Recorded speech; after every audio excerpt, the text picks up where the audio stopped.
Hey guys, this is AwesomeJohn22 coming at you today with another review. This time kind of a quickie review.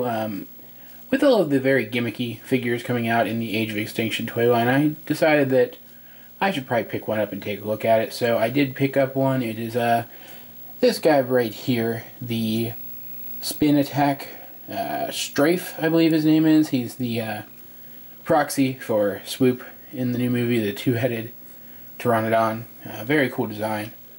Really like this guy. In his trailer appearances, he looks very, very cool. And to be perfectly honest, listen to my dogs in the background again, as usual. To be perfectly honest, I don't mind this figure that much at all. It is a gimmicky figure, as I already said, but for the most part, it's not too bad. So to get this review started, and to get through it quickly, because I do want it to be a quick review, we are going to get this guy transformed up through the magic of jump cuts. And here we have Strafe in his beast mode as a two-headed Pteranodon. From what I understand, this character was actually supposed to be Swoop, but Hasbro took issue with the strong design changes, giving him the two heads being the primary one, I believe, and forced them to rename the character, so we get Strafe instead, and he looks actually pretty good. Looking at his trailer appearances, beside the blue color, this actually looks pretty close to his character model. And I'm kind of impressed, actually, that a toy as simple as this one actually manages to hit so many marks so closely. Now, it is a toy for younger audiences, so we do have some legal jargon in a couple places, as you can see. But for the most part, yeah, there you go. For the most part, it's not too obtrusive, and the gimmick isn't even too obtrusive, because as you can see, we have this little clip back here that holds the upper part of the body together with the waist and prevents it from spinning without you wanting it to spin. And while that does sacrifice torso articulation, it's not too bad, especially considering that the main audience for this figure is going to be kids. So real quick, let's take a look at the gimmick. Something that I don't do a lot. We are going to unclip this back here, and then we're just going to squeeze the leg, and he spins and attacks, as his name would suggest. Then we just kind of click it back into place, get everything straightened up, close the tab to secure it, and pose his arms back however it is that we like them. And it's not a bad gimmick, actually. It looks fairly cool. It looks like he's kind of, you know, spinning through the air, cutting people up, which is pretty nice. It certainly looks a lot better than the Power Punch figures that we've been getting as well, which is why I picked this one over one of those. He does have the chompy jaws on both heads, and he does have the cool jewel green eyes that seems to be common with the Dinobot figures, at least, though their eyes seem to be red in the actual movie. His tail can pose, and as you already saw, his wings can pose quite a lot.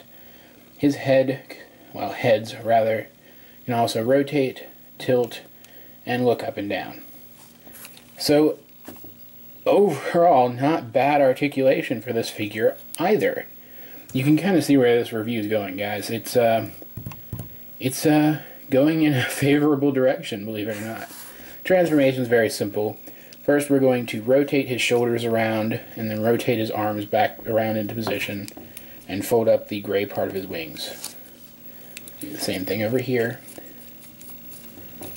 And it's really that simple. On the upcoming, pop the tab out of his back. On the upcoming deluxe class version of this guy, his arms and wings will be separate, but I think this still works out okay. Next, we're going to take his heads, make sure the mouths are closed, and we're going to lower them down like this. And then we are going to fold the heads in to make shoulder pauldrons, and then fold his robot mode head up. Now, we're going to come down here, and this is actually pretty cool. We fold the legs around, and the Pteranodon feet actually become his knee pads, which also seems to be very on model. And in fact, this robot mode, which is done once we lower the tail into position, also seems to be pretty on model based on what we've seen of other figures of this guy and of concept art and stuff like that. Looks to be pretty close. I mean, it does seem like his wings and his arms are going to be separate in his final design, but for the most part, this looks really good, and I do like this. Folding his arms like so, now he looks kind of like a knight wearing a cloak, and that's very cool. I like that a lot. You can see good paint, especially on the chest. Very little paint on the face, which is kind of a disappointment, but if we get close enough here, you will be able to see that we've got some of that jewel green in his robot eyes, or rather his robot visor, it would seem. Cool head plumage, which kind of resembles the head plumage on the pteranodons. Looks pretty nice.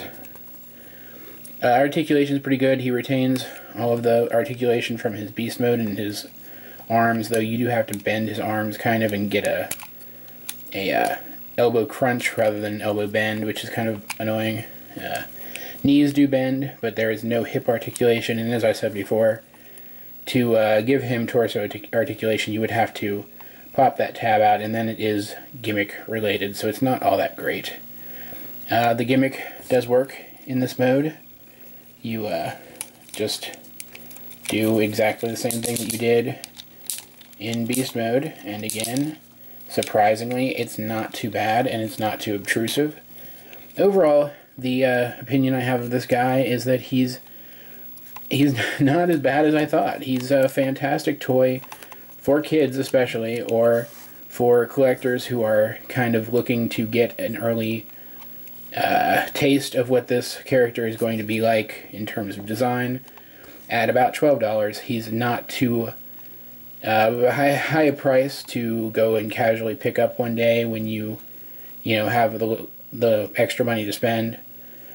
So surprisingly, and believe me, this surprises me as much as I'm sure it does you guys, I recommend taking a look at this guy. For a real quick size comparison with this guy, we're gonna move him over here a little bit. Put his tail down, because this tail surprisingly does help to support the figure. Then we're going to bring in a couple of other Dinobots from the same line, and try not to knock anybody over there. As you can see, he actually is about deluxe class scale, and fits in actually very well with his deluxe class Dinobot cousins.